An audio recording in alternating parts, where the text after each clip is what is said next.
What's up, guys? It's your boy, Jim Rack Crypto, with the gothic vibes, with the no lighting, um, at the lake house.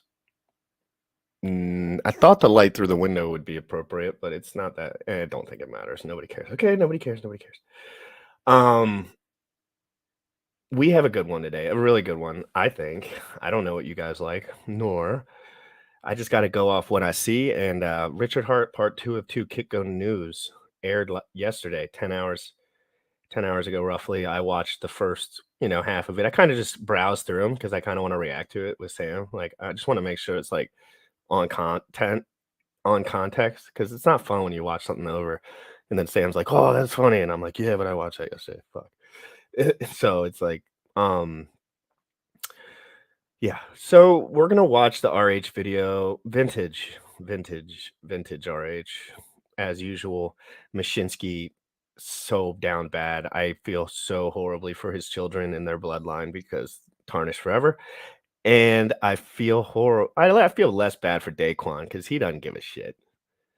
Daquan. But Mashinsky actually pretended to be a good guy, so that's the hard part. Mashinsky went. So Sam, listen to this. Mashinsky was on Kitco News, the show we're about to watch, 10 months ago. We pulled some clips. Yeah, we did. And this is him literally saying, you can only get 20% here. Anyone else offering you 20%, automatic scam. Literally what he says. And it was like months and months ago. And Richard was like, "Oh, you had this guy in your show, didn't you? Like, you got people wrecked, motherfucker." Like, seriously. Imagine if like this was a full long career and it was just like I was making a lot of money and I had Mashinsky on my show. Okay. So I decided to have Mashinsky on my show. Might be a level up in the views that day, but deep down, reputation means everything. And Richard's trying to keep his rep up by saying, like, "Man, I was right." And I just can't. I got to tip my hat to the guy every time because he does not play the dangerous game of telling people where to put their money. And then, it's just the whole interesting thing. I'm going to get into it, guys. 14 comments. Let me read a couple just so I can go to the break. My coffee machine's making noise. Good morning, Hex. Warden, you in here first. Melf, Tony, Matt, Flat Earth Underground, Boss, Hex Evolved, Sir 3, Edward 6, Trichome 9, Alan, Fizz, Maddie Crypto, great to see you in here. Matt, great to see you in here. Jerry Oaksmith, GRC, shout out from my bathtub. Nice, Jerry. Nice. Par excellence, bit finesse, as always. Warden, you. Guys, when I'm outside of the house in Deep Creek, my internet is not work. So I'm basically just doing the show and like tweeting when I can throw a tweet out there. Guys, great to see everyone. Crypto in the Morning live every single day at 11 a.m. Eastern with host Sam Stolt. And we are taking over crypto and the self-development space because we rock. You already know what time it is. Crypto in the morning. Crypto in the morning. Crypto in the morning. Waiting on phone. Crypto in the morning. Crypto in the morning. Crypto in the morning. Crypto in the morning. Crypto in the morning. Waiting on phone. Crypto in the morning. Crypto in the morning. Smoking a blunt on my way to the gym. 11 a.m. and I'm already tuned in. Got me some hacks and I'm making a stake. Got me some hedge on, I'm making it rain. Pay me some maxi and that's just in case. Jim ready to send me to show you the way. Crypto in the morning, crypto in the morning, crypto in the morning, crypto in the morning, crypto in the morning, crypto in the morning, crypto in the morning, crypto in the morning, crypto in the morning, crypto in the morning.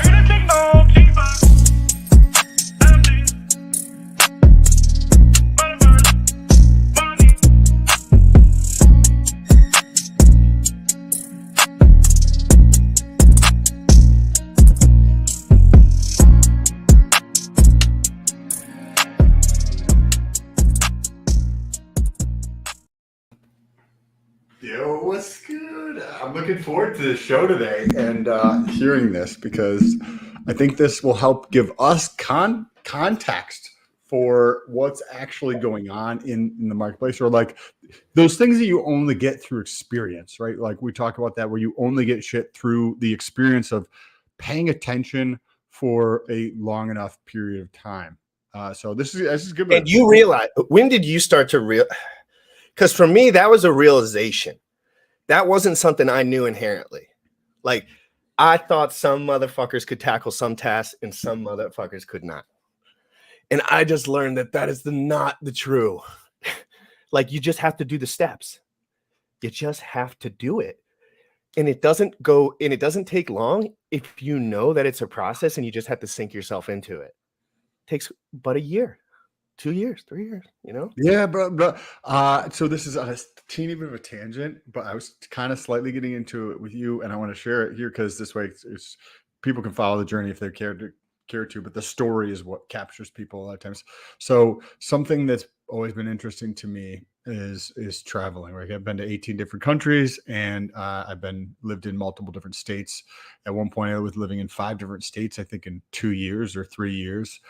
Just a lot of traveling around. It's fun to see the experience, get other points of view, see how other people live, et cetera, et cetera. Plus, I want to live where I want to live, right? And how do you know where you want to live if you don't explore and experiment and test different areas out? So my goal right now, and I ironed it all out this morning with like 2 or 3 pages in my journal, to get to, in the next 12 months, hopefully substantially less than 12 months, but get to the point where my business is primarily outsourced. The rental is finished with the renovation and all rented out. And the crypto income, I'm only going to be living off a tiny little bit of that. So I'm excited, bro, because then I'm going to take a month and just go somewhere, probably domestically to start with, but take a month, there's several places around the US I want to check And I'm out. going through a similar process, but like a different level of the process. Like, I hadn't traveled that much, only for surfing, really.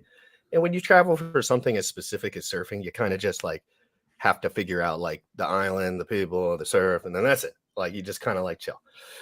But I even came here, and I know people are used to vacation and moving around.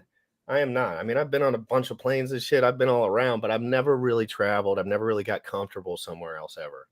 Because I got problems with OCD problems. Like, I just am a little too sticky on certain things. And like me doing this stream here versus me doing the stream at my house, I knew there was no difference, but there still was an emotional premium there, whether it was little or large. It was pretty little, but I was just like, fuck it. Now you go through that experience and you realize you can move. But just like we were saying earlier, you have to experience it. I'm not just going to be like, dude, I'm moving to fucking Japan for my whole life tomorrow. It's just like, I'm not, would that be a bit of a silly decision for me? Probably. In this regard, so to give people a little context, but also I want to ask you about this. So GRC has some particular things that, and please correct me if I'm wrong about this, but he has some things that he's very particular about. And sometimes when those things are dynamic or just kind of like shifting in a perpetual basis, sometimes there's a little bit of like stress that you might create loss mentally. Of control loss. It's like, so now you're going through this experience, right? Because that we've had those conversations before, right? So now you're going through this and you're in another spot, doing the stream, being consistent, showing the fuck up. And how do you feel you're changing? Because I feel like I'm just starting something I should have started a little while ago. And I'm not talking about the streaming, but like being more comfortable moving around. I've always been stubborn about that. Like, I've always been like, I'll be more productive here. I'd be more happy here. I'll stay here. You know what I mean? Like, but now it's becoming more benefit. The value prop is starting to change for me, where my life can actually be better if I move. Before, I didn't really like care or have the resources or even really give a fuck. Like, I just wanted to get laid and kind of have fun and like just feel like, I was, just having a good time or whatever. So it's just interesting, right? Like, I know this is something that I need to experience, so I want to progress in the field. And me, I think about my work a lot. That's kind of where my head goes. For moving for me is actually incredibly important for my work. And I'm not saying where I move or what I do, but being flexible. And I know that. And me, I like to prepare myself for the future, even if it's just a little at a time. Some people like to hit it hard. I always do baby steps. I pay attention. I'm like, I know I won't be able to handle just jumping down to Miami and living there. I know it. I got to take baby steps. I got to take little baby steps because I know what it takes to be really successful. And a lot of people skip the baby steps. It's a journey. Yeah, no, you're right, 100%. People focus. So my girlfriend right now, she's buying a rental property, right? So she's in and she's fucking amazing, right? Like, I'm not trying to say this in any even slight bit of undertone with the negativity. It's just, this is a perfect example to highlight what you're talking about, where people focus on step 14 or 13 or 37 when don't do that. Just focus on step 1, the one immediately in front of you. Everybody has their own journey, and taking the time to put that into perspective and just do that one individual step there. Now, as you go through this process of like kind of expanding or shifting the points of view in terms of how you see the world, in terms of like, this doesn't have to be necessarily stressful or anxious about these things shifting all the time. Now, when you think about that and you recognize that learnings or that growth or whatever you want to call it, how else can you apply that? What other areas are you grasping onto something which you're creating the stress or anxiety, and you're like, how do I, because I'm assuming you're enjoying this process of So like, much. oh, right So now think about another area where you got a tight grip mentally on something that you yeah, can let go of. I have to start thinking about making money. Like I've never had a horrible time making money before, but I've never cared about it.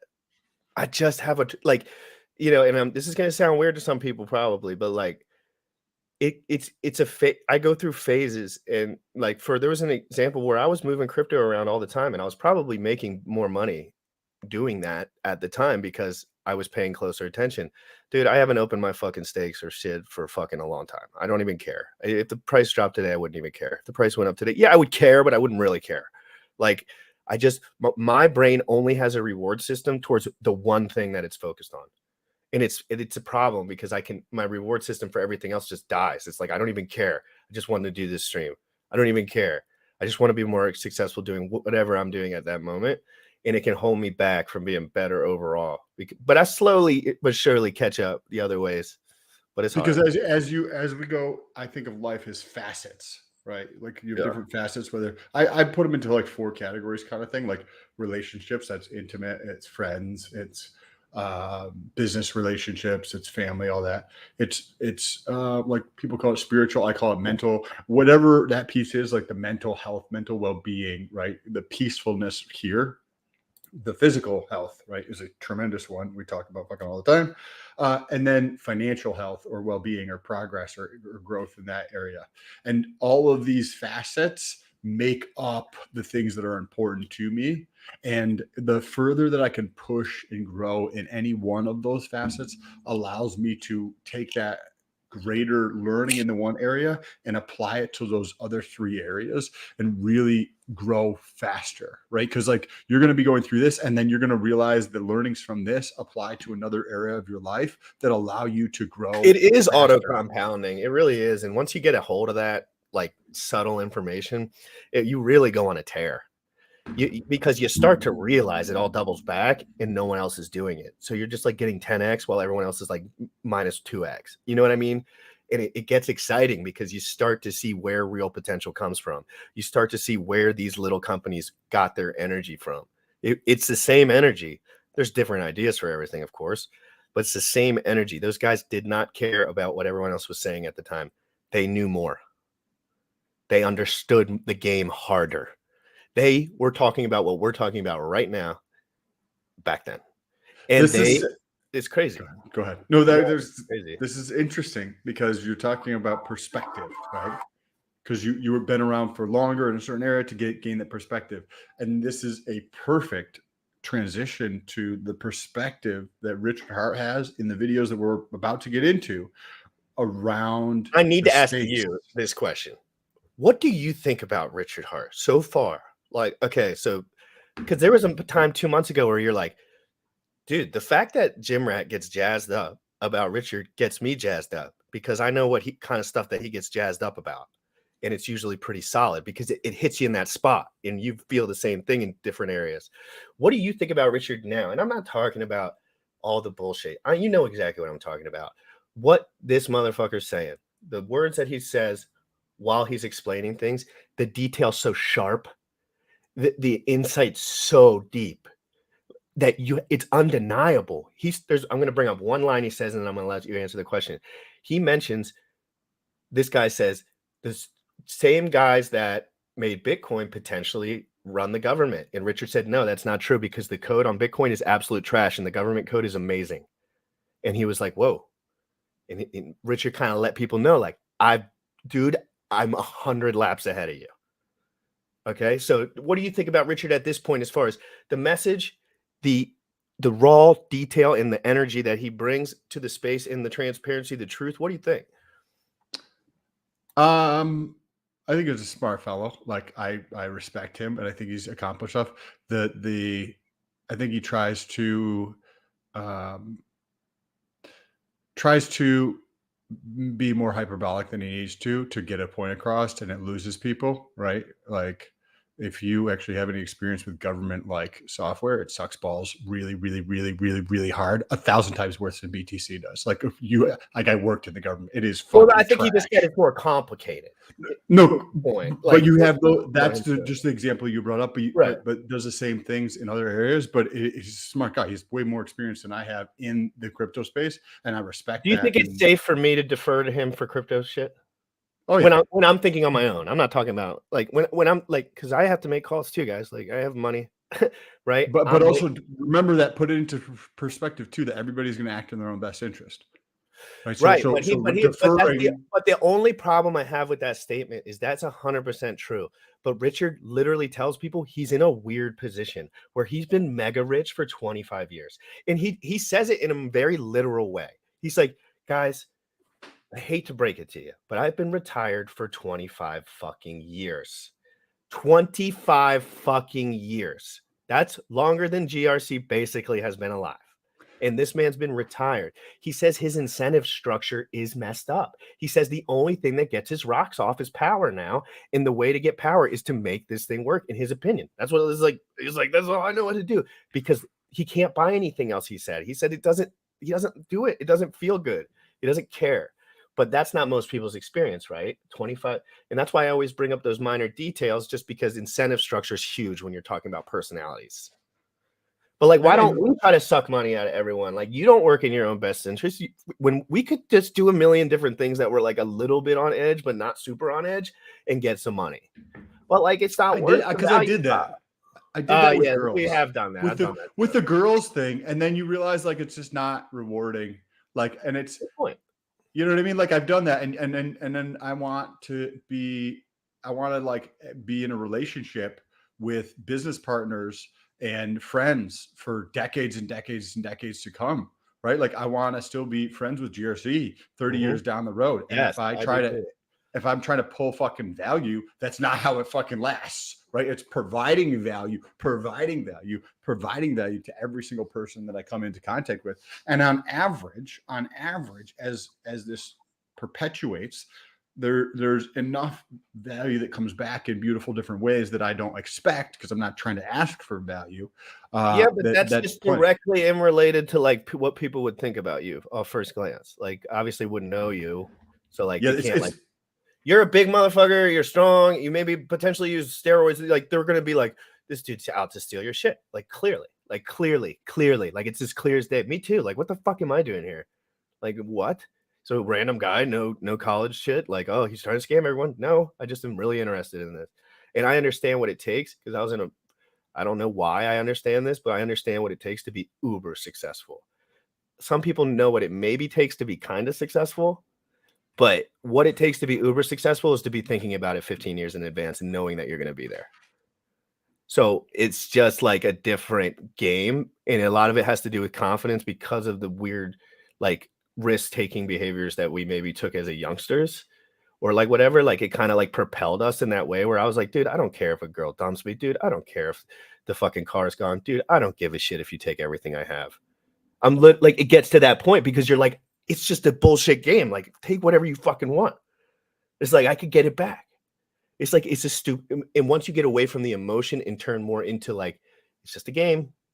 It's just like World of Warcraft or whatever. Like, somebody's the best at it, right?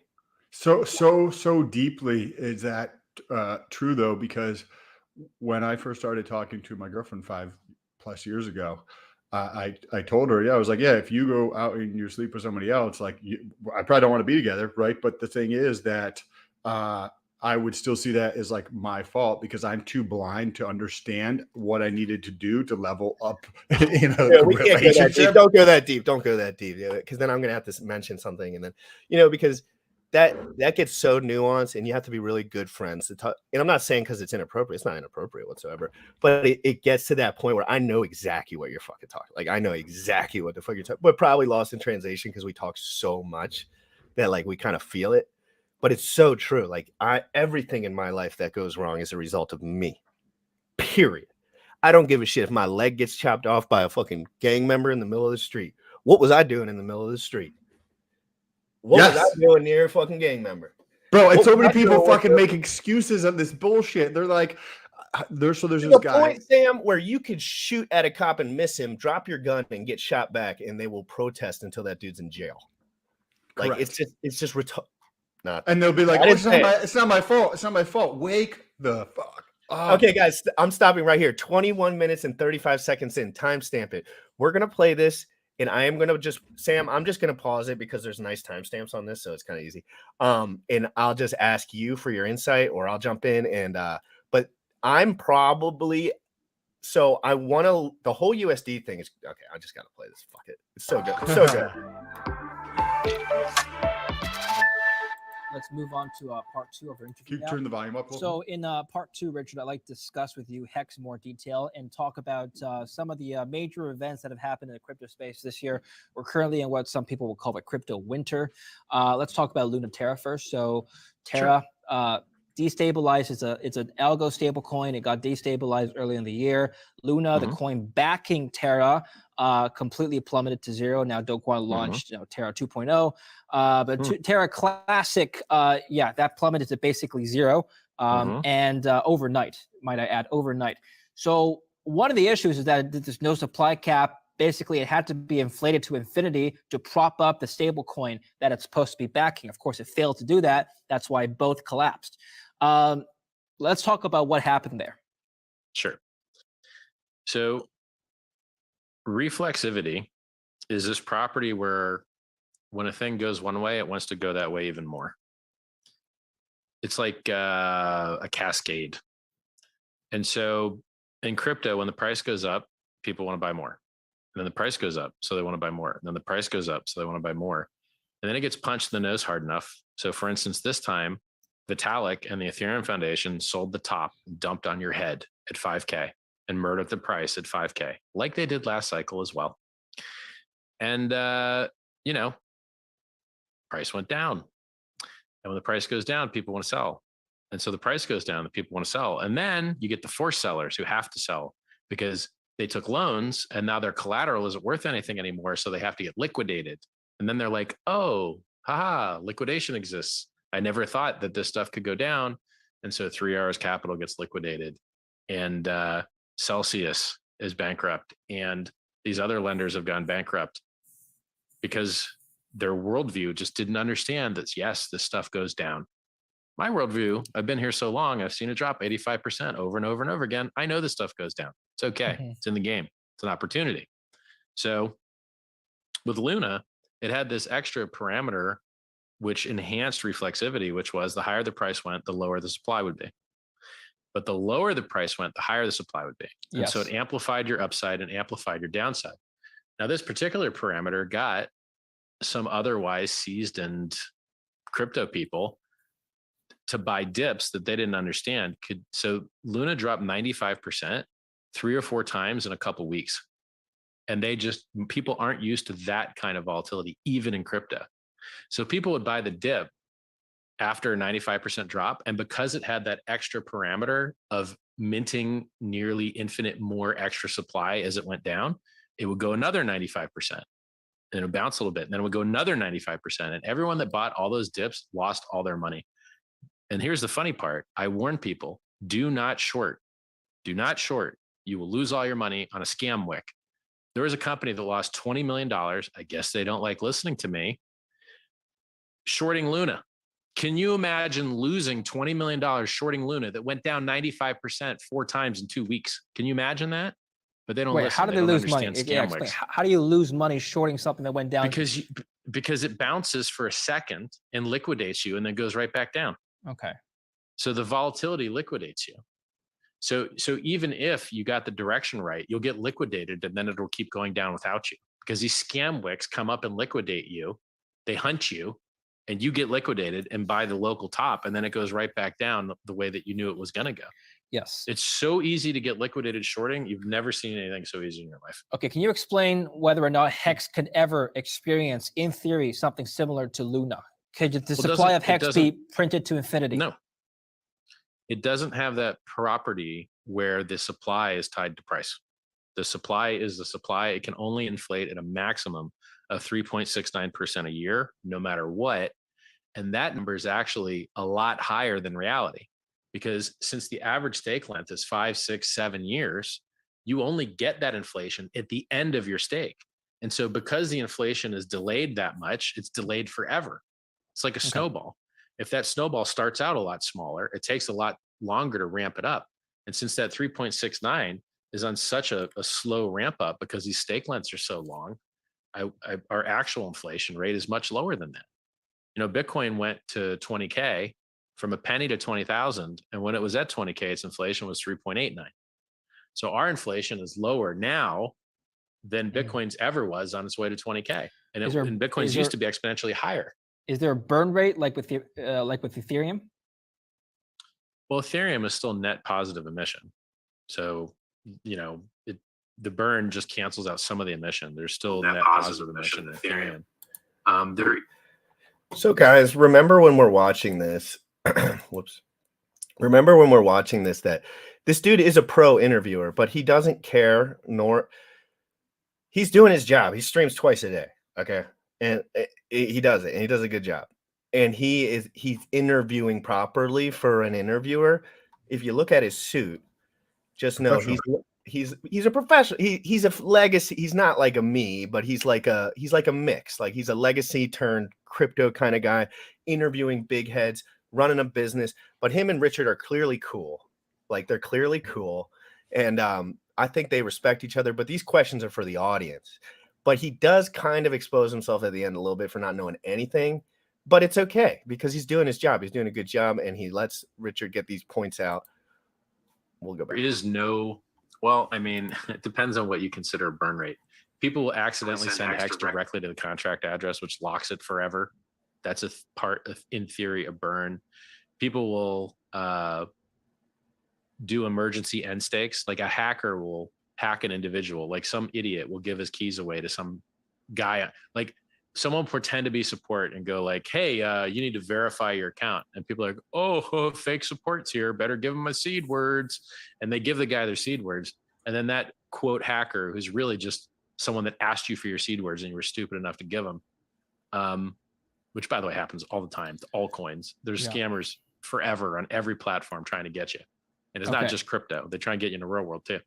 Well, anyway, those people, they got me for 40 G's, boy. Stake for all their stakes. Right. And then those emergency end stakes, half the penalties go to the OA, the origin address, which apparently has never sold a coin. And the other half goes to the rest of the stakers that did what they said they're going to do and didn't emergency end stake. So that you could call that a kind of burn as well. Let's just say that whatever our game theory is, to have perfect flawless operation for near 1,000 days now, and to be up 250x versus Bitcoin and 2,500x versus the dollar, it's pretty good. Game theory is working pretty good. All right. I want to talk about Celsius and then yields now for both Celsius and yourself. So a little bit of background. Celsius Network is or was a major lender, asset manager of cryptos, crypto bank, if you want to call it.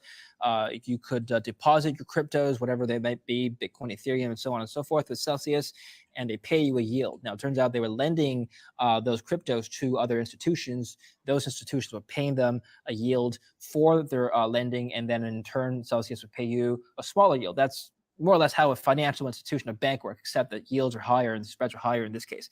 The company went bankrupt. Well, they filed for Chapter 11 not too long ago, a few weeks ago, and in June, actually, they froze all withdrawals and deposits and transfers. Withdrawals. I want my condolences to his bloodline, his family, Mashinsky, all his children, everyone that is related to him in any way. Their bloodline is forever tarnished, and Richard really just puts a stamp on it here. So. And transfers citing extreme market conditions. Mhm. A month later, they filed for a Chapter 11. Now, you have actually, I retweeted the story not too long ago on my own Twitter, and you actually responded, and you said that you've been begging people to take coins out of Celsius for a long time. Tell us about that. I invented a product that generates yield while you hold your own keys. No one can screw you over. There is no counterparty risk. There is no middleman. You mint your own coins, you mint your own rewards, and you're the only person in the world that could possibly do it. Okay. What does everyone else do? The opposite of why crypto was invented. They want to take your keys from you. That scumbag piece of trash, Mashinsky, who went on your show and tried to get people to part with their keys, who said that Hex was a scam, right? Oh, Hex is a scam. Hex is a scam. Oh, yeah? Hex is a scam? We're doing great, and you're bankrupt, buddy.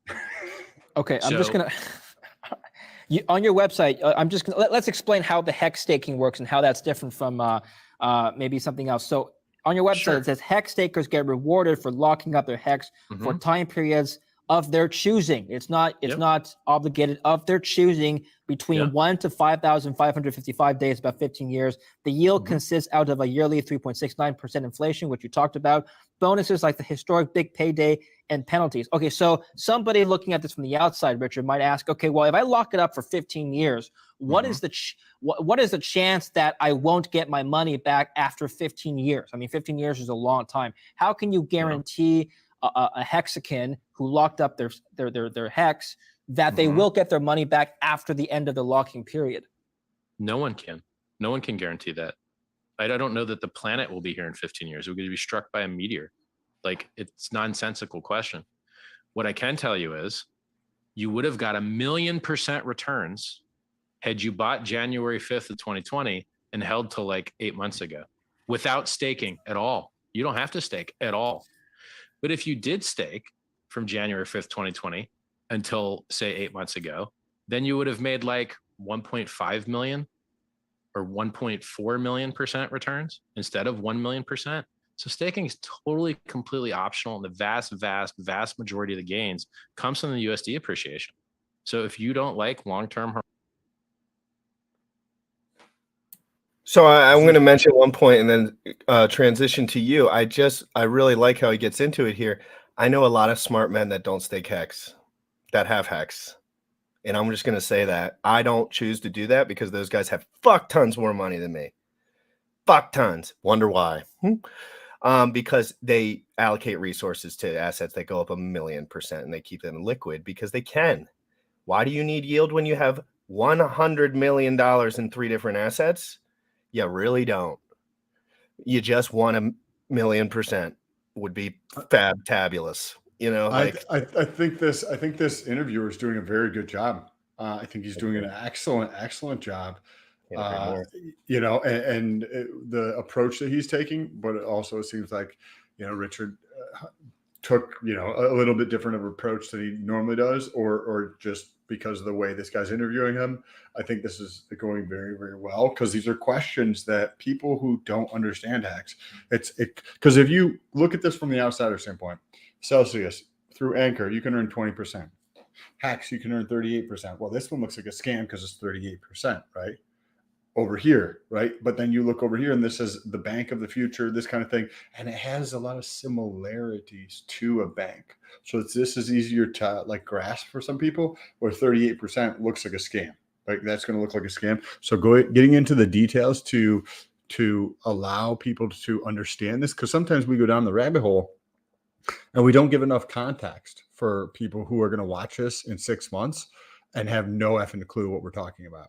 Yeah, exactly. And I think a lot of channels do that. And then they're like, why didn't you watch my shit? And it's like, because I don't know what the fuck you're talking about. Content creation is about entertainment because you have to get people started, right? Like you got to get their wheels moving. Just like the fitness challenge was a catalyst to losing like 400 pounds of Mexican body fat. It's just like a good channel is a catalyst for people to learn. because they like me, they like Sam, they like the way we interact. Well, yeah, we know that. So let's get some information in their ears, right? And that's why we're here, right? We wouldn't do this if we were just like desk jockey dudes. We're probably just doing something else real hard. Like, but just like we both fitness guys, we, you know, we don't mind taking pictures. We like talking. So it's kind of just like, it's an easy fit, right? And I think that people need to understand, like I try to focus on the quality, not the camera quality and shit, because I ain't fucked with all that yet, but I'm going to really soon because I need a new computer. But like we got Bullish in the background. He really believes in the channel and he's a pro. And like he really reminds me like that I do a good job, you know, which is nice. Like I'm like, oh, thank you very much, because having reassurance for someone who's already done it, again, it only compounds. This is all compounding, but I think people need to understand that it's our job to make this entertaining. It's my job to make this show cool. It's not just coolness itself that makes this like, oh, you need to listen to me. If my show sucked, there's guys out here that have way better information than me, and they have 10 active live viewers for 3 years straight. It's just like, and you know what I mean? And that's what they do. Like, and I'm like, dude, you suck. You suck at what you're doing. So just figure it out. Because I know what, when you are successful, you know why people become successful. And you don't, some people just be like, I stream every day and it's just not working out. It's like, nope, I DM 700 people a day. It's working out no matter what. You know what I mean? Like and then you know that deep down, like that I'm like that, or like vice versa, or anyone you respect in a certain field. So it's like, it's a compounding effect when you obviously you want to be around good people and stuff like that. And then you do stuff really hardcore that makes me jazzed up about nutrition, you know, like it's all this big cycle. But to be successful, you just have to like move a little different, I think. And when I say successful, I mean stay away from like, I don't know what I mean. No, it's interesting though. I think that was a good tangent, right? Because the show we're watching is good from the standpoint like this dude who's acting like a professional. He looks like a professional. The set looks like professional, and it takes effort. And it's just like your journey through expanding your mind and point of view from moving or shifting from one location to another location. This guy, to get to the level of where he's at, wasn't a snap of a finger. It's an iterative process where you're making small, minute changes to improve each day to get just a little bit better, so that in 3, 4, 5, 6, 7, 8 months, this is going to be way better than it is today, period. Yeah. And when you're watching guys like Richard, talking to guys like you, interacting with guys like Wales, yeah, everybody, right? It's motivating. Whenever I DM Richard, I just say thank you for motivating me to be better, because I want him to know that, because I think that's a nice thing to say. Like I would like someone to say that to me, because that's all that really matters. I don't give a fuck about like Hex that much. Again, I love Hex. It's the only crypto I buy, but it's just that it's a crypto that I buy, right? Like it's a financial asset. I don't really care. I care about the people. It's just like knowing what's going on behind a company, right? Like you're going to have more confidence in the company if you know they're all busting ass. And I know Richard's busting ass, bro. Like, because look at him. He's here. He's I get a video of him every other day and he's dropping knowledge when he's on there. He does not sit around and say, yo, my life's so dope. Like he will. I think this approach that he's taking for marketing is far better than like trying to just buy fancy shit. He mentions it at the end too. He mentions the whole thing, and he doubles back on. I want to know it. We'll watch it. He covers everything at the end, like about himself. So we'll dive. Cool. Let's get back into here. Yeah. Horizon thinking, don't stake. But the people that do get outsized returns. And by the way, you can stake with a ladder. You can stake a little bit for short time, a little bit for long time, a little bit for medium time, a little bit not at all. I think it's stupid to just have one giant stake that ends far in the future. Yep, that's super stupid. The issue is if you buy that flexibility, you're getting a little bit less yield because longer pays better.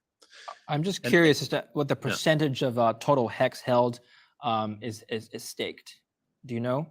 Under 10%. I think it's like 9.5. Oh, okay. No, that's the reason the yield is so good. If more people stake, the yield would be lower. Right. They're inversely proportional.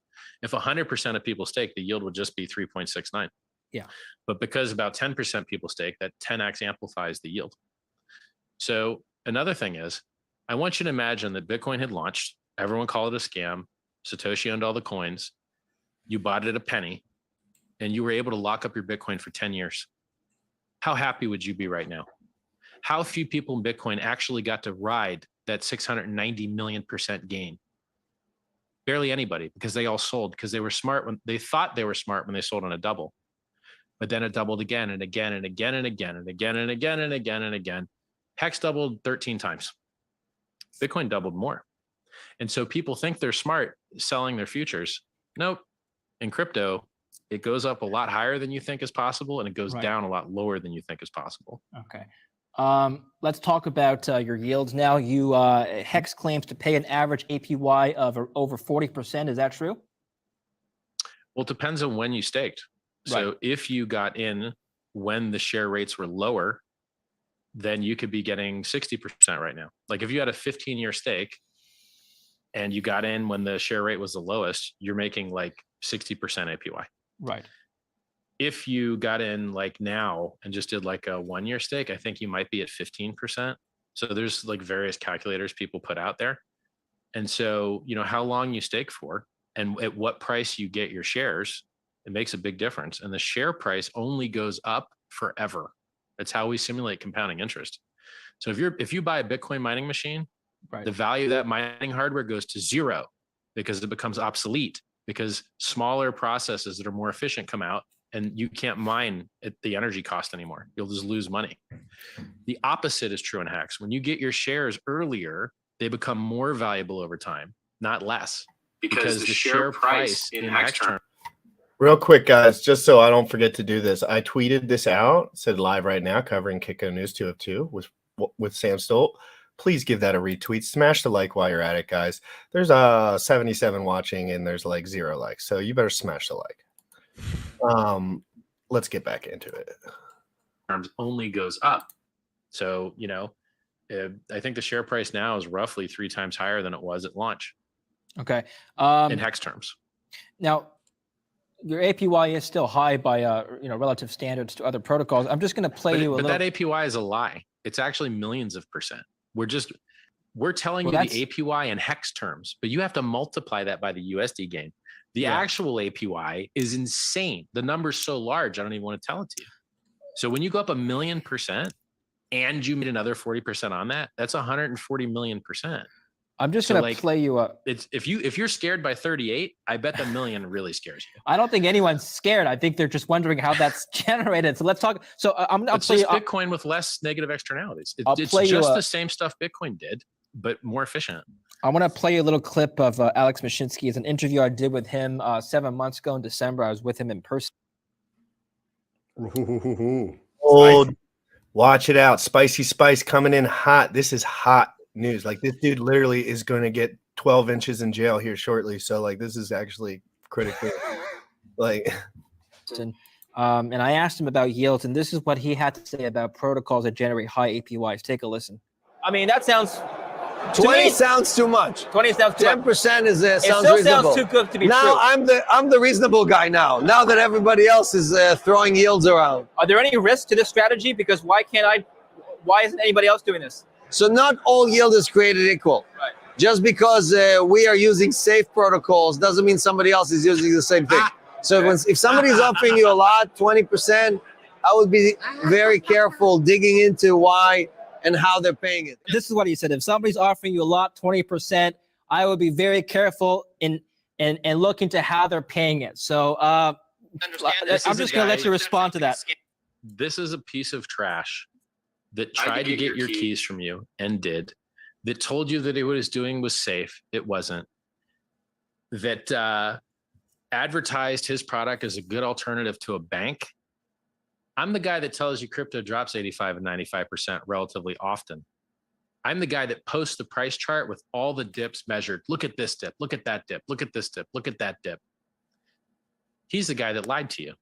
He's the guy that's bankrupt.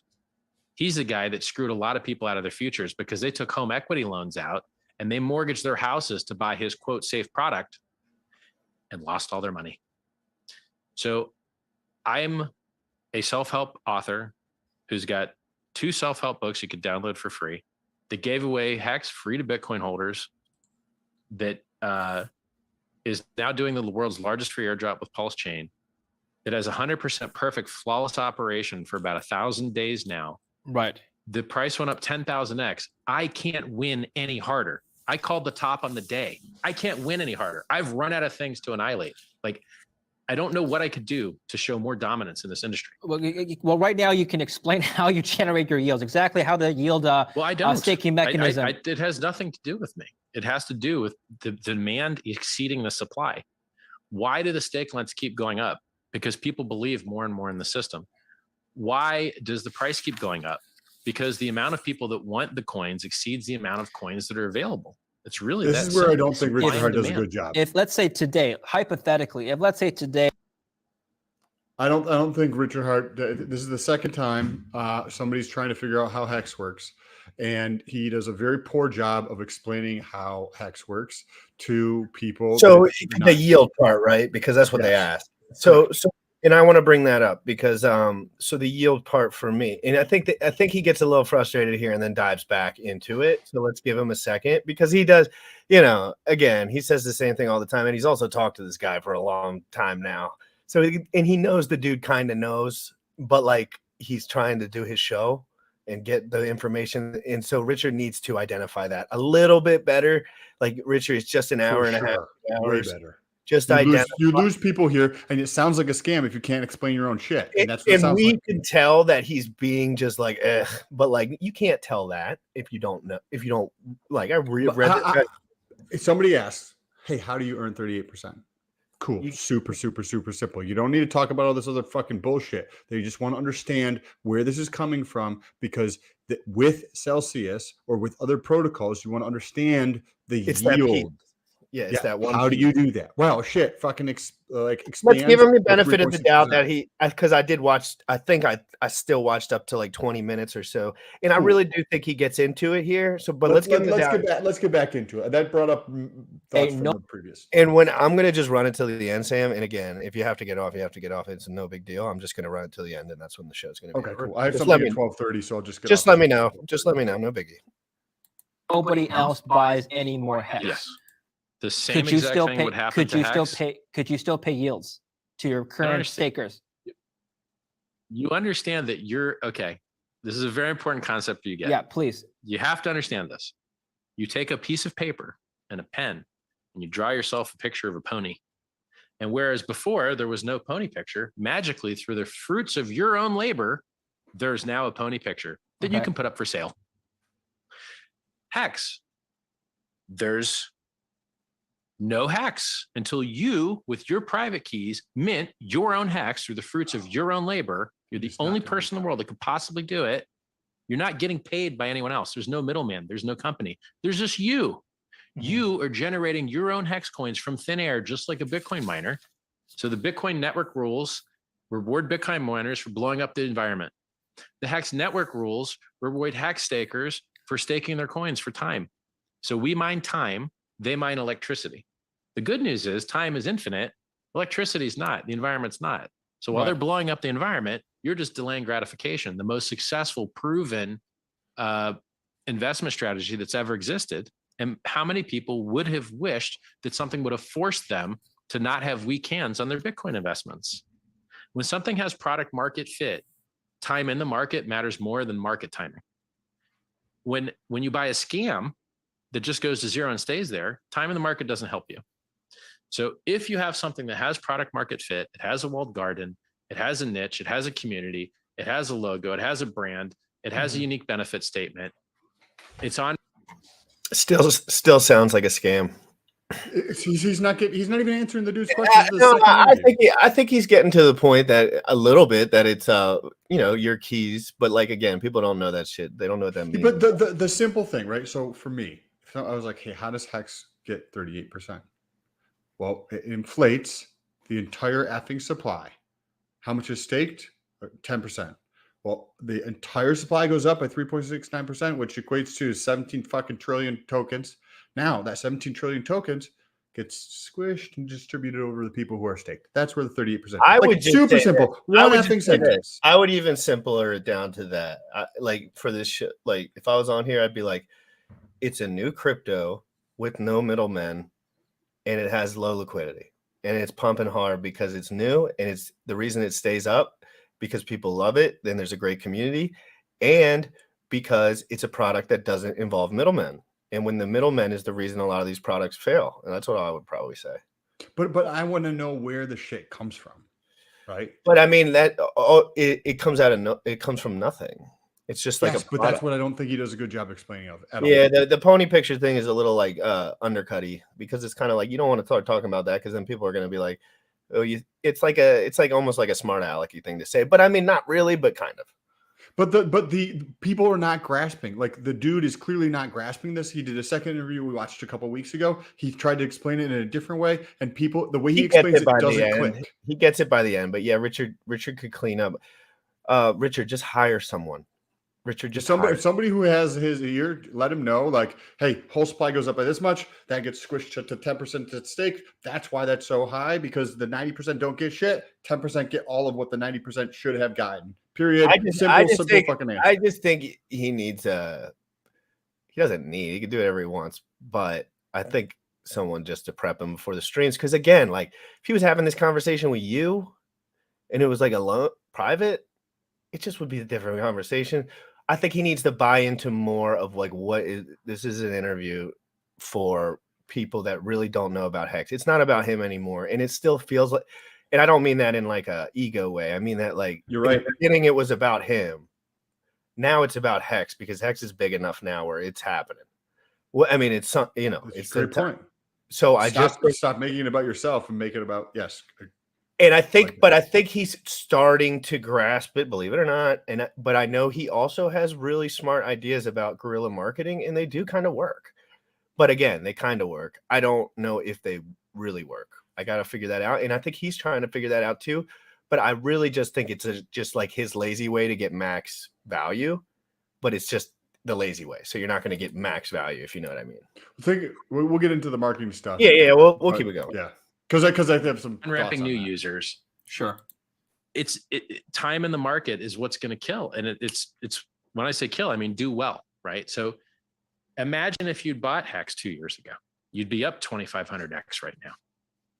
So it's like this idea of what happens if everyone sells at once. It goes to zero. What does that apply to? Everything: gold, houses, stocks.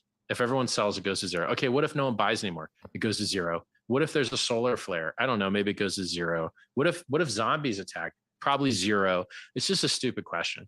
So when you have the world's best performing asset class, and particularly the one more secure than Bitcoin that has a flawless, perfect operation for 1,000 days, I'm going to take that one over all the other trash that's getting hacked and wrecked and bankrupted constantly. No, I'm not saying if everyone sells Hex, all crypto can go to zero and stay there at any moment. No, I understand. You could also have a heart attack while you're listening. I'm not saying everything's going to sell. The way it works is I buy Hex, I stake it, I mint my own APY, right? Can you just explain the code behind that? Well, sure, yeah. Like it's Bitcoin with proof of work change. Like okay. I can't say it more clearly. The network code says, yeah, you can. Okay. There's a massive opportunity. Do you have Hex? Okay. Yes. Okay. Yeah, I'll just real quick. I'm just gonna. Bro, the dude doesn't get it. Because he's not explaining it properly. Nobody knows what proof of work is. He's explaining to non-hexicans. So all you hexicans in here, this is for entertainment purposes only when he's talking. And I'm doing a show. I'm trying to explain to people that potentially don't know, or I'm also reacting to this video just because it's fun. But yeah, nobody knows what Bitcoin with the proof of work chains means. If I said that to everyone in the world, they would all say, what the fuck are you talking about? So that's just but again, it's like Sam explaining peptides to a 12-year-old. It's just like every word Sam says, it's going to be like tripped over the fact that the other guy's not going to know what he's saying. Do you know what I mean? I know. Great point. So this gets to the marketing piece that I was going to get into later. Yeah. I think instead of spending money, you can still spend money on stupid shit, right? Or not. I'm not going to say stupid shit. You can still spend your money on cool stuff, right? Well, I think a better marketing strategy is talking to more people, going on more shows like this, because clearly the point is not getting across. Whose fault is that? The person who is answering the question, right? Yeah, they would have moved on. If he could have, he would have probably moved on. Correct. And he doesn't get, this is the third or fourth time he's trying to get the same. Well, they got before they get to no, it's like a little more. If he spent 3 hours a day going on different shows every hour you do, then he's going to get better articulating this shit. Because what if you own a business, which this is fucking his shit, right? This is his business. How do you understand what is going on in the marketplace of the customer? By talking to more people, right? And you get better and better at articulating what those pain points are for customers to overcome those, right? One is, where does the 38% come from? This is the second time where it's really, really struggling to try to get this point across. Like, change your fucking approach. Like, this is, you know what I mean? Like, we can get it done in one sentence. It's inflation goes up, the whole entire supply. And again, I'm going to point this back that it has nothing to do with Richard's intellect. It just has to do with him not caring, because it's just hard to care. And that's why you got to start hiring people, brusky. Like I'm telling you, I don't care about thumbnails that much. But I think just talking to more people, it would click for him, because he's a smart guy, as you just mentioned. He's a smart man. He isolates, he's got lots of experience. Mentally.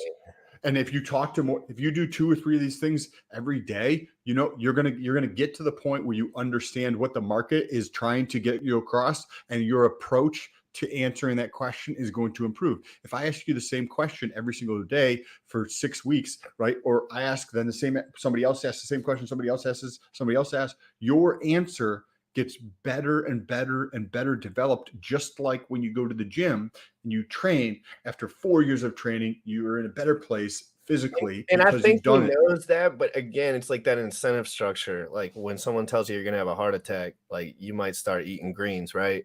Like on that day. And Hex is doing so well, and he's doing so well. And he is also just kind of like gonna tell you, just like, look at the chart too. Like there is a part of this that's just like, come on, guys. Like the smart guys find Hex, and there is like a little premium for guys that are looking for a good product. But for the most part, he's talking to like a small amount of people that are like willing to pay and are like not sure about him. And I think he could do a better job. And I think it just comes down to this. Like he just does not care about this part of it that much. And it's easy as fuck just to sit there and talk. But if he wants to get better, maybe he just thinks Hex is so good that it's just like, get in. I'll just sit here and talk. And maybe it is. Maybe this is better for the people, because smaller amounts of people get in that are actually digging rather than. I think it's just the communication just needs to improve. Yeah, for sure. But I think it comes from just like where you carry your energy, right? Like, and I like, it just seems like maybe he does care more. Yeah, he does care about this product pretty much more than anything. So you would assume. Yeah. Anyway, if you and I were to talk about Hex to a new person every day, right? One new person for an hour every single day. Do you think your ability to articulate and understand the way people think is going to improve around Hex? Yes. Yes, of course that's the case. That's what he should be doing, because this is the second interview. This is the second time. Plus, then you get to steal part of their audience, right? Because you're connecting with this and people are not grasping that. We've seen it in the other interview where he asked about it multiple times. This guy, it's asked about it 3 or 4 times because it's just not, you know what I mean? Like there's an opportunity there to take advantage of this and connect. And he has gotten better. He has gotten better over the years, but he's gotten less personal. So like before he would just do 8-hour live streams where he like answered everyone's questions specifically. And now he's just like, you know, and we got to give him the benefit. He's not that old too. He's like, what is he like? So he's learning with us. I mean, he probably admitted to, like, you know, he's just like, yep, 100%. And I respect Richard, but like, if we're doing a reaction to this, so I mean, this is kind of how it goes. You know, like we're going to talk about how I don't know Richard. I don't know Richard like that. Like, you know what I mean? I just don't. Did you lock it? Yes. Okay. How long did you say we were going to lock it for? Okay. Did you lock it for close to that long? Okay. Are you early? You're going to get a penalty. Oh, are you late after a 2-week grace? Okay. You're going to get a penalty. Mm-hmm. All right. You didn't end early. You didn't end late. Cool. Then you get to mint free extra coins. You mint your principal from scratch and you mint your reward from scratch. That's it. And now you just created new coins out of thin air that never existed before. And here's an interesting fact. When you deposit your coins, they don't actually get deposited. They get destroyed. Very important concept. I'm going to turn to the concept. I'll tell you why. They have laws around this stuff. Yeah.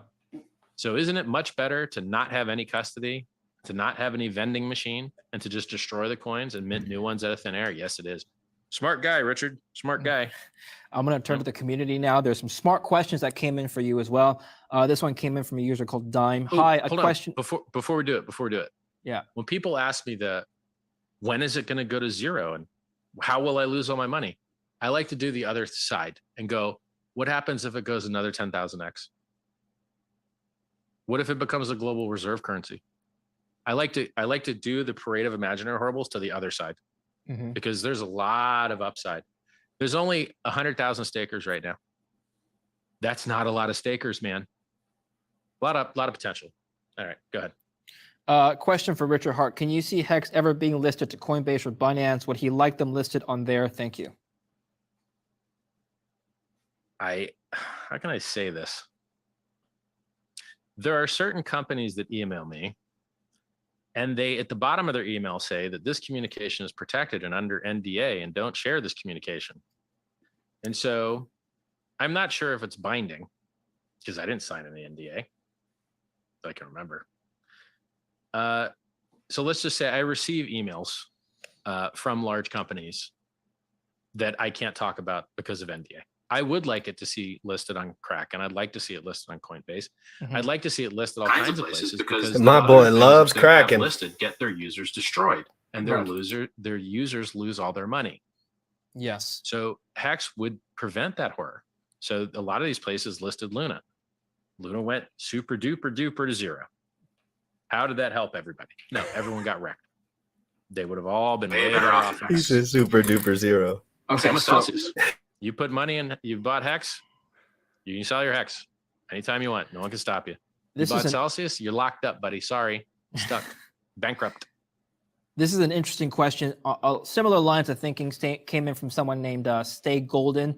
Why do you think Hex has actually been kept out of mainstream media and hidden on sites like CoinMarketCap when coins like Doge and Sheep are marketed on the front pages?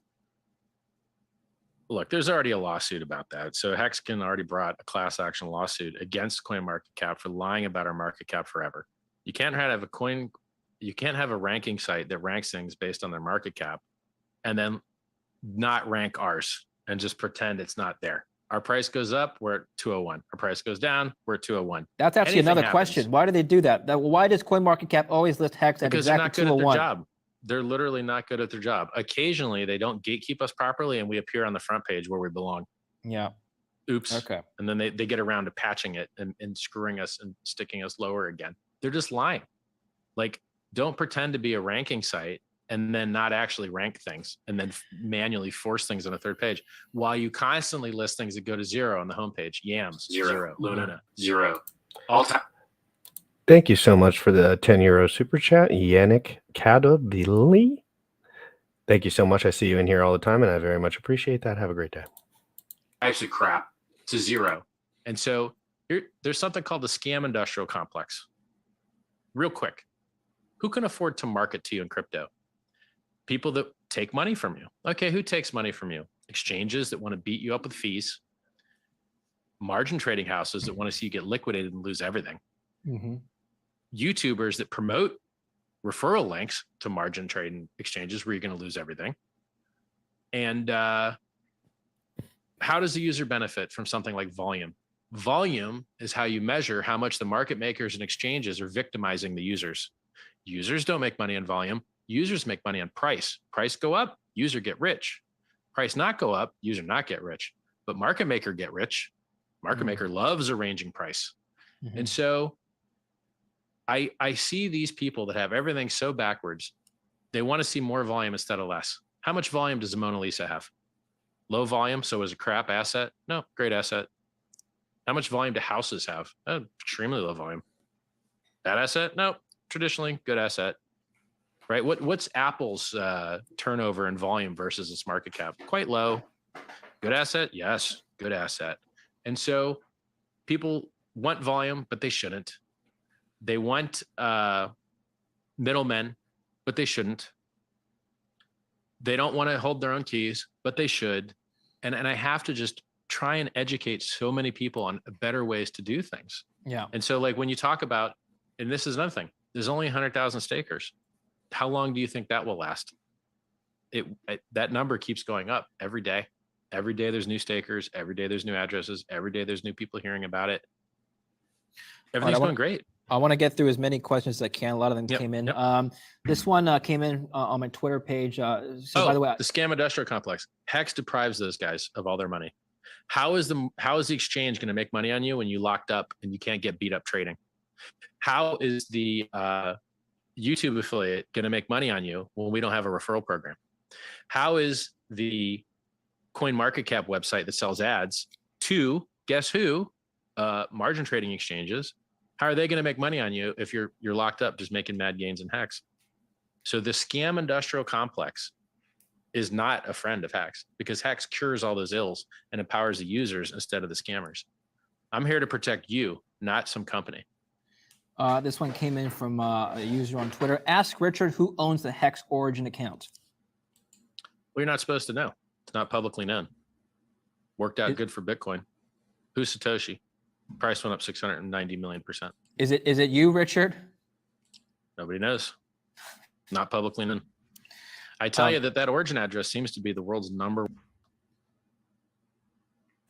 Just a quick, just check his smirk. These guys have talked about this beforehand. If you just to watch the next second, if you have a zoom in on his face, when he asks him this question again, he is a show host and he is great at it. I mean, fucking dynamic. He's great. He's very good at this. He's very good, and it's a refreshing thing to see because he's open-minded as well, and that's just what we don't see a lot. Look at his face. Not publicly known. I tell you that origin address seems to be the world's not publicly known. I tell you that origin address seems to be the world's #1 baller holder to have never sold a coin. You do the chain analysis on that origin address, unlike Vitalik and the Ethereum Foundation that dumps on your head, and all the founders of everything else except Bitcoin that dumps on your head. Apparently the origin address is like the world champion of never selling, apparently. Well, can you comment on how much of the Hex market cap, currently around $11 billion, is your own? No, I never talk about my finances. There's no upside to me. People, it's rumored that I'm a billionaire. If you say so, guys, I would never confirm or deny it. Yeah, I'll come back to that later. This is a question about Bitcoin, actually. We talked about Bitcoin a lot, but I haven't asked you this. So Samuel Van Dam asked, what price level is not profitable to mine BTC? You know? Yeah, it moves. This is a good question, and I can't wait to hear his answer. Because I want to know, like, do they stop?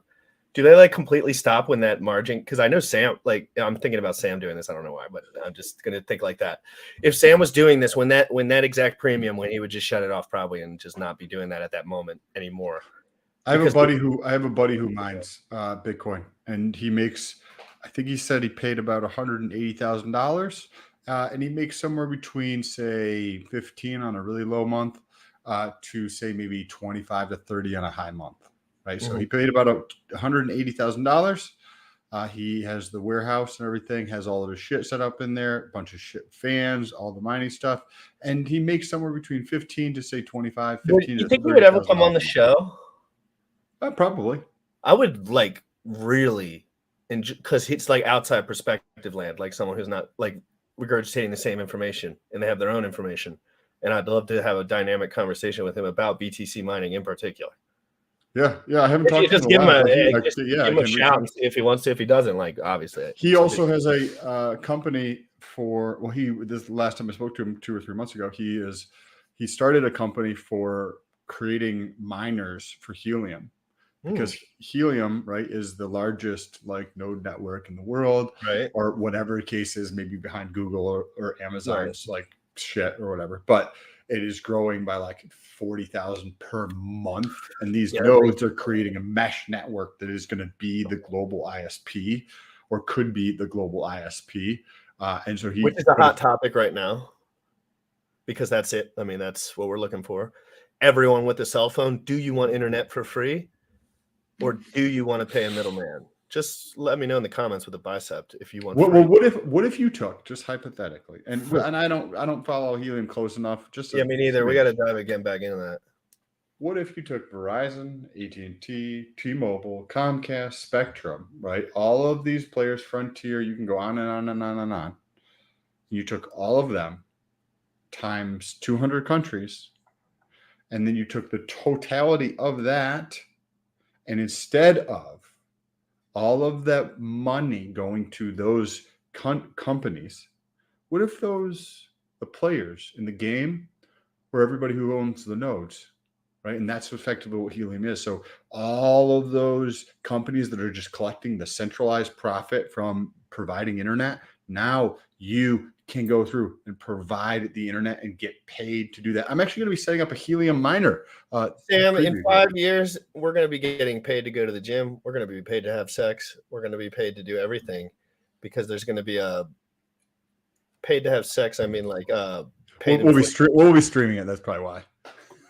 No, not like paid to have sex. I mean, pay like. I've asked like my girlfriend. She doesn't everyone know will get paid to have sex. So I mean, like everyone will get paid to go to the gym. Everything that everyone does will have some incentive structures tied to it that holds inflation, because why not? It's energy, like it's. So I think it's interesting. Let's get right back into it. I have great points. I want to know more about BTC mining, because to me it seems like if I had to buy different hardware if I had to buy more hardware, I'd be so pissed off. And supposedly you have to do that a lot. So I'm just kind of curious about the timing there. But let's see what Richard has to say. I haven't watched this part. That's fine. So there's a retargeting algorithm that every 2 weeks, which technically actually is a number of blocks, but it's usually 2 weeks. Sometimes blocks come faster and slower, which is why I add that nuance. So basically, as the price comes down, it becomes less efficient to mine. Some miners have to turn off their machines, the ones that aren't as efficient on electricity. That's the thing I told you earlier about, where the inefficient machines get turned off first because they can't afford to mine profitably with electricity costs. And then once the algorithm notices that the blocks are coming in slower because there's less mining hash rate, it lowers the difficulty so that it's easier to mine again, which makes it, more profitable to be a miner. And then, so basically the Bitcoin hash rate tracks the Bitcoin price. So as the cost of Bitcoin mining tracks the Bitcoin price. And when it becomes unprofitable mine, you just turn your miners off or enjoy losing money, up to you. If you like losing money, you can just turn your miners off and buy somebody else's coins, and then you'll have more coins than mining at a loss. It's just interesting how I'm looking. So by the way, I pulled Twitter. I got like over 300 questions submitted. I can't read all of them, but there are so many supporters of you and there's so many doubters. It's just a polarization on my Twitter feed. This is not crazy. This is not a question. This is a comment, a positive comment. Sure. It says, David, it would be great if you could have Richard on as a regular monthly guest to give commentary on the overall crypto market. He's easily in the top 1% of the smartest people in crypto. So top 1%. I think I'm higher up, but it sounds okay. I knew you would say it. I'm way higher up. Just take the 1%. Just take the 1%. This is a negative comment. So I got to be fair. I got to read you the negative comments as well. Ask him, how does it feel having a successful Ponzi scheme? You've been called a Ponzi before. Probably feels good. One more time. Oh, this guy's really good. Yes, he's great. A Ponzi scheme is run by a central counterparty that scams you and defrauds you and lies to you. You give him your money. He says he's going to give you back more, but then one day he doesn't, and you lose your money. In Hex, there is no middleman. There is no counterparty. There's just you. You mint your own rewards, and the market decides the price, and there's no middlemen. Sometimes the price goes up, sometimes the price goes down. So far, it went up 1,000,000% in 2 years, 2.5, 2 years, under 2 years. So, it can't be a Ponzi, literally cannot be a Ponzi, because you're the only person in the world that owes yourself anything. You owe yourself your yield. You mint your own yield. No one else gives it to you. You give it to yourself, just like drawing a pony picture, just like being a Bitcoin miner. Except being a Bitcoin miner, you got to fellate electricity companies and fellate mining hardware manufacturers. In Hex, you don't need to do either of those things. Mm-hmm. Okay. I want to make jokes, but they're too spicy. I was going to say you could just have to fellate yourself, but you have to remove a rib. So the issue is, the 3 claims that people make are Ponzi, pyramid, and bubble. Okay, let's talk about these. Yeah. Ponzi has a middleman. Hex has no middleman. Cannot be a Ponzi, period. Pyramid, multi-level marketing. Do you get paid bringing someone else in the system a commission? No, you do not. A pyramid has the maximum number of middlemen between product and service and user. And so it's extremely inefficient. What are the middlemen in Hex? There's no middlemen. There's you minting your own yield, and then there's the market deciding a price. It's the absolute most efficient minimum middleman possible. Not an MLM, not a pyramid, not a Ponzi. Can it be a bubble? Yes, it can. It just dropped 95%. But guess what, homie? When you go up 10,000x, that 95% just cancels out of 20x. So you're massively up from earlier. And you know what else has done a lot of 85 and 95% dips? Ethereum did a 95% dip. Then it went from 88 to 5,000 after a 95% dip. Bitcoin dropped 85 all the time.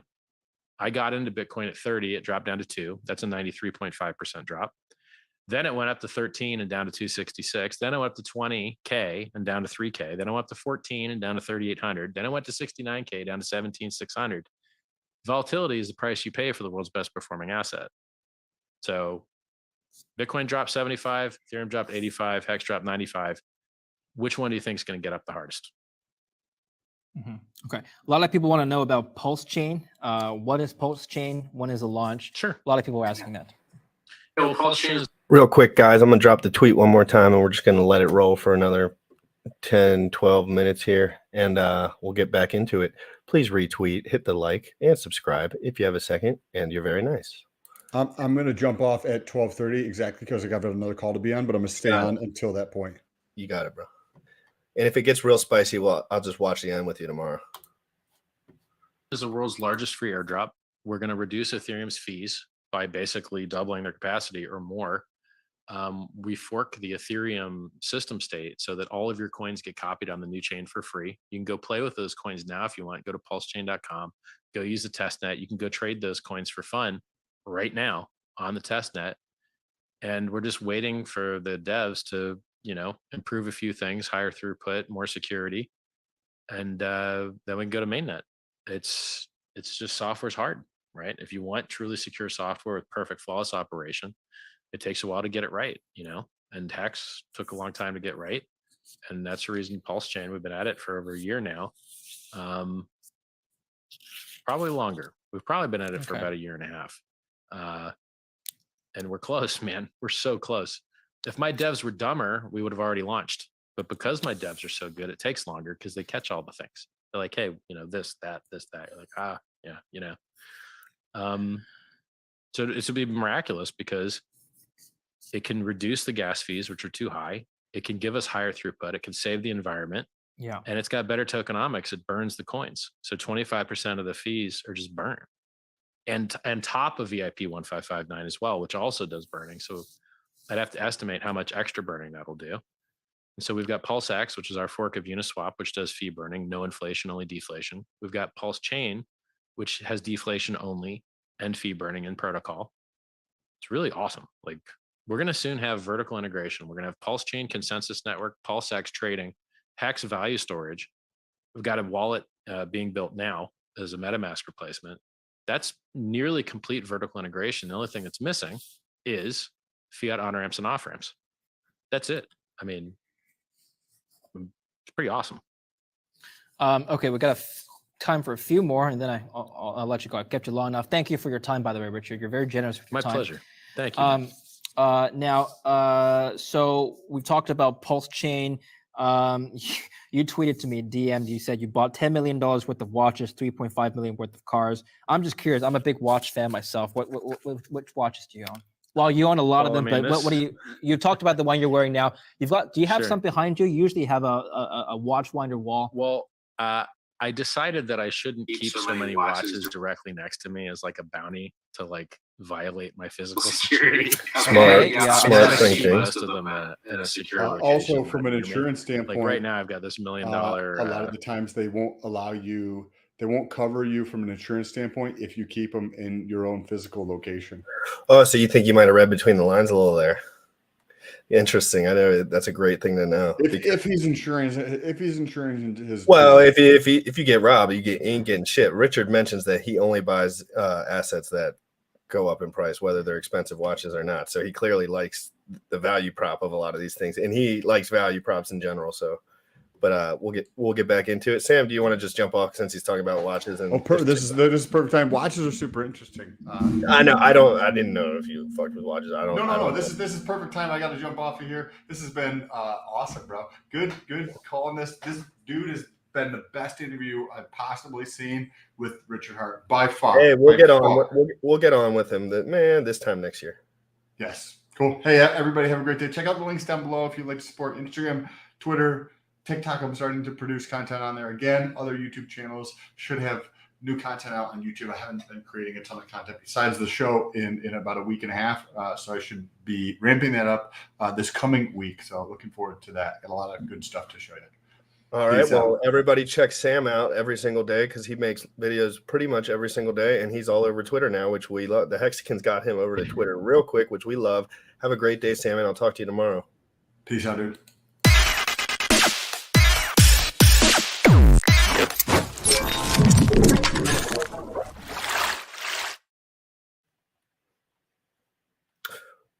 We're back.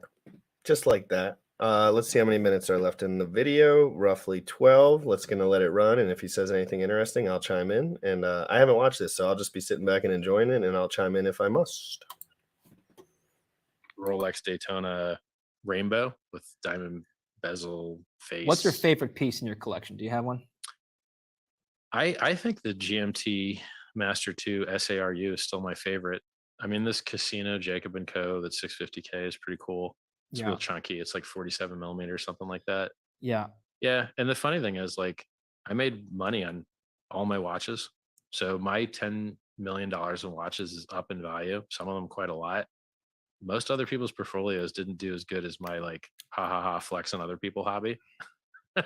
Like, I also own the world's largest diamond. Do you sell your watches? Do you buy them to flip? No? Okay. I mean, I called the top on the watches and I was right about it. And so if I were in that market, sure, I would have dumped them. Yeah. But the issue is that I invent things that become worth billions and billions of dollars and save people's lives. And so it's better that I optimize for those things which affect hundreds of thousands of lives than it is to just play a small market, you know? Like, how do you save people's lives? Well, yeah, I know you. Let's talk about your charity, but sure. I'll let you answer that question. Well, I've produced free self-help books for years, long before, you know, anybody knew I was in crypto. I called the top on the day, and I've done that more than one cycle. Did it in 2017, did it now. I gave away free hacks to Bitcoin holders. I'm giving away free Pulse Chain to everyone that has any coin on Ethereum, including Ethereum itself. Yeah. I raised $27.5 million for medical research. Pulse Chain raised that. Yeah, I mean, I get messaged. I have free videos on how to stop drinking, stop gaming, stop gambling, have better relationships, give better apologies. And so I got a lot of people to stop playing poker, a lot of people to stop trading. I've have thousands of messages of people that tell me that I've greatly improved their lives. I mean, we've had hacks actually cause people that were suicidal to stop being suicidal because it shifts your focus into the future and you have something to look forward to. And you're part of a community. You know, when you've got people that are locking up for 15 years at a time, so many people are locking up for 15 years that it brings the average to 7. This community is never going to be broken up. They're going to be there till the end. And these stakes keep opening. And like this, it's a powerhouse machine that we built. I mean, and we're all, we're immune to so much of the trash that happens to everybody else. All these guys are getting wrecked on these lending programs, not Hexicans. All these guys are getting wrecked when exchanges get hacked, not Hexicans. So I post in a lot of threads. I keep a running thread of all the things that have failed in crypto. And it's so long that your finger gets sore scrolling through it. You're like, wow, that's crazy. Billions of dollars lost to bridge hacks. Oh, isn't that cool that when Pulse launches, your coins are already on the other side. You don't have to bridge. Much more secure, isn't it? Oh, isn't it cool that Hex doesn't require you to give a contract permission? Is you just sign at will? You never have to worry about the contract going evil or anything. What a better design pattern. Oh, isn't it cool that Hex is gas efficient with caching and bitwise shifting? And you just go through and like everything's better and better and better. And it just, you got to try it to understand how much better it is. Like try it. I want to close off by just talking about your own personal growth over the years. I mean, you yourself have just said, you're done a lot of things differently back then. You're doing things differently now. There are things in the community that, things that you do that the community don't appreciate and that you stop doing. Oh yeah, the outrage marketing. Yeah. So I'm just curious as to, what inspired you to, I guess, better yourself personally over the years, if you want to call it that. Life's not fair. So I mean, like I've done everything. I've done all the Tony Robbins events. I've walked on burning coals. I've jumped off telephone poles. I've, been on helicopters on top of volcanoes. They're making a documentary about me that should come out before the end of the year. You'll see me racing my 1,000 horsepower Ferrari and driving monster truck with 8 wheels and just doing all types of crazy stuff. I get more news articles about eating $600 per spoon caviar than I do about raising $27 million for charity. I get more news articles about buying the world's largest diamond than I do creating a coin with perfect flawless operation, 1,000,000% price performance in 2 years. Life is not fair. People will only pay attention to me if I'm outrageous. It's not fair. It's disgusting to me. I don't like it, but it's the world that we live in. And guess what? I'm built for that world. I'm loud. I'm outrageous. Here's my $20,000 glow in the dark bag. Here's my $50,000 Louis Vuitton bag. Here's my $350,000 snake bracelet from Bulgari. Yeah. If the world wants me to do these things to get attention, previously I talked about my PP size, but the community complained enough, little crybabies. During the bear market, no matter what marketing you do, people are like, "Oh, it's not working." You're like, well, "Dude, do you it's feel bear like market." do you feel like you need to do these things anymore? I'm just gonna close on this comment. I don't This have to, but I'm in it for glory, man. This is a scathing critique of your, I guess your extravagance, if you want to call it that. This came in from a user on my Twitter who goes by the name Tennis Pro. He's not using his real name, but it says, prior to Hex, you would frequently slander Musk and Bezos for not putting money into research to save themselves and their families. Yet now you're more wealthy. You use your money in far less productive ways than these individuals, watches, cars, etc. Do you intend to put your money to curing aging? And he says, raising money for charity is not the same as directly donating yourself to charity. Oh, God. How would you respond to that? So stupid. I volunteered for the Sens Foundation in like 2007 when no one ever heard of it before. I knew about it long before Vitalik donated to it. I knew about it long before Sam Bankman-Fried donated to it. I was invited to be on their board of directors. For a guy that's probably donated $0 himself to say something to the guy that raised $27.5 million is wild to me. I believe that if you don't invest in medical, like live forever or die trying. Now, as a fat guy, my personal growth has mostly been at the scale. As a fat guy, I need a pill to save me or I'm just dead. So we better get them pills coming along. Here's the good news. If you get the pills to work right, it helps your family. But if you drop some weight, it doesn't really help your kids. It doesn't really help people 10 generations from now. And so eventually we'll cure aging. The question is whether you'll be alive to see it or not. It would suck to be the last guy to die from polio before it was cured. It really would. So I find that highly insulting. As the self-help author that gives away free coins, free books, raised $27.5 million for charity, called the top on the day, I prefer to be worshipped, to tell you the truth, as the best person in this industry, rather than get smack talked by nobody. A lot of people, nobodies and or otherwise, smack talk you. I guess that's part of the game when you're a public figure. You do have a lot of supporters. So to all the supporters and the haters alike out there, what is your final message to the crypto community? What are you trying to, you're talking about curing stuff. What are you trying to cure in crypto? Not your keys, not your coins. Cryptocurrency was invented to get rid of middlemen and counterparty risk. If you do not have possession of your own keys, if you've given your keys to someone else, if you've given your coins to someone else, please take possession of them, or you will be one of the headlines. So right now, I'm talking to all you guys again. There will be another large hack. There will be another large bankruptcy. Some large portion of you dum-dums that are listening that just can't take my good advice are going to lose your money. Just like the other dum-dums that got wrecked by Celsius and wrecked by other similar entities. I can't say it enough times. Not your keys, not your coins. Mm-hmm. If you want free self-help books, go to t.me/scivive. If you want, follow me on Twitter. I got 250,000 followers there. Twitter.com/RichardHartWin, YouTube.com/RichardHart, Instagram.com/RichardHartOfficial. I'm really here to save you. I've been rich and retired since 2003. So it's about 20 years I've been retired now. And by the way, I live in the same place. Have you noticed that? So 2017, Richard, same place.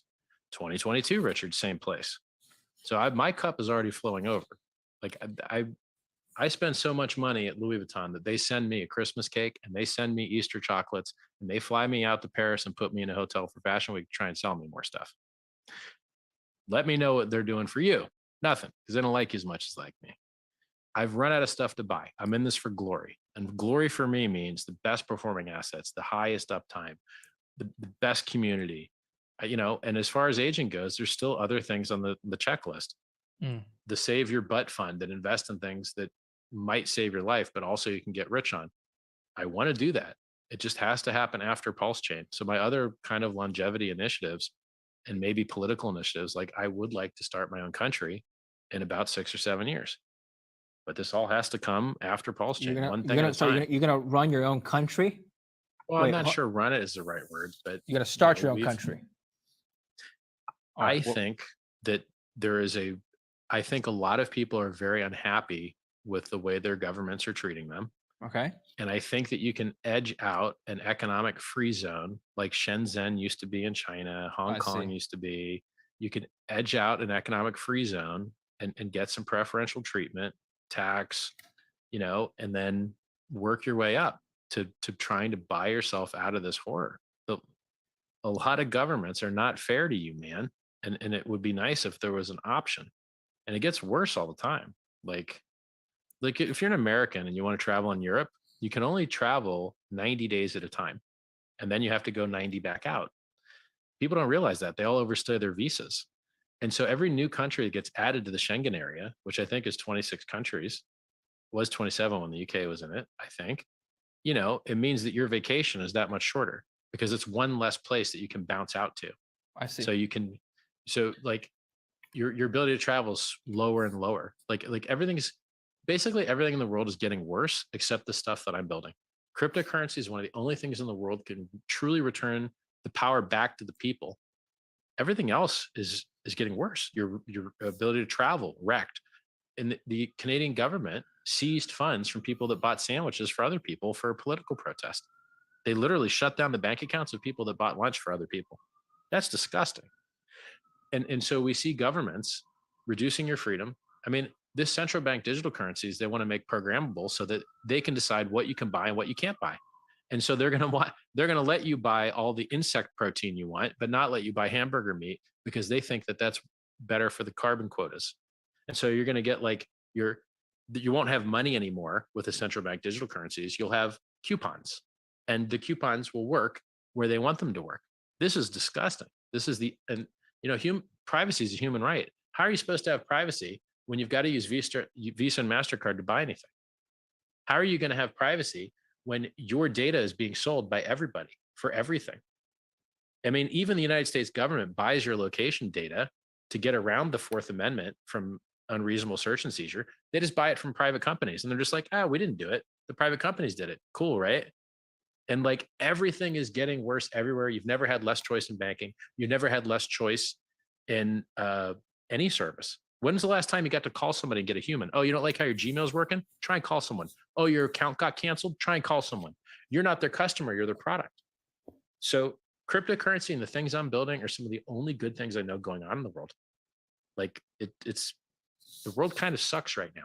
Perfect. All right. Well, Richard, I got to let you go. You've been very generous with your time again. So thank you. Thank you for being here. And I like to have you back on again at some point to talk about the crypto markets whenever whenever they move. And thank you again. And thank you for watching Kitco News. I'm David Lin.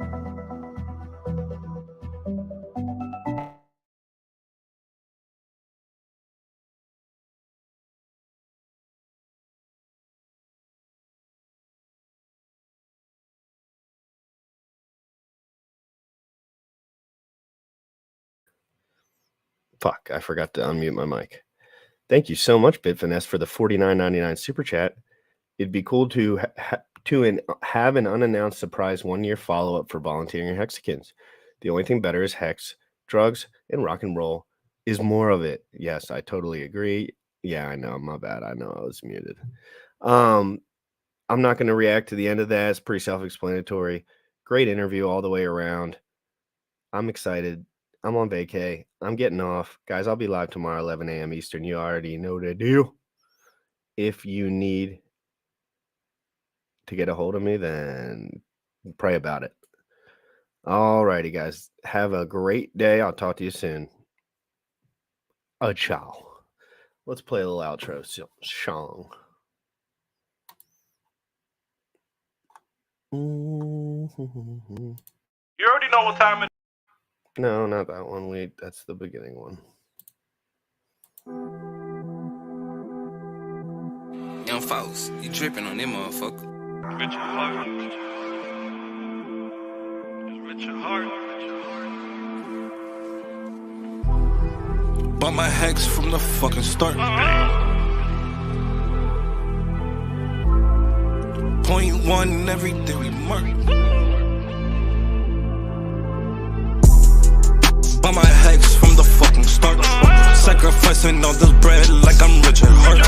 Got paid on big payday and I had a hairy start. Now I'm checking on my pulse just to check my heart. Bought my Hex from the fucking start. Sacrificing all this bread like I'm Richard Heart. Got paid on big payday and I had a hairy start. Now I'm checking on my pulse just to check my heart. Checking my MetaMask moving. Look at the Hex, he is mooning.